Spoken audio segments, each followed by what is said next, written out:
جو آج کی کہانی ہے سونے کے ہاتھی۔ صدیوں پرانی بات ہے کہ ملک یمن میں ایک بادشاہ حکومت کرتا تھا۔ وہ بہت انصاف پسند اور رحم دل تھا۔ ملک میں ہر طرف امن و امان تھا۔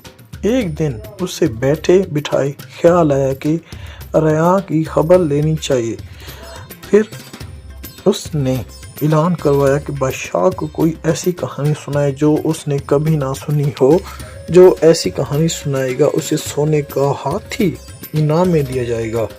ملک میں اعلان ہوتے ہی لوگ جوق و جوق بادشاہ کی کہانی سنانے کی گھر سے آنے لگے۔ وہ بڑی بڑی مزے کی کہانیاں سناتے۔ بادشاہ سلامت کہتے، میں نے یہ کہانی پہلے سنی ہوئی ہے۔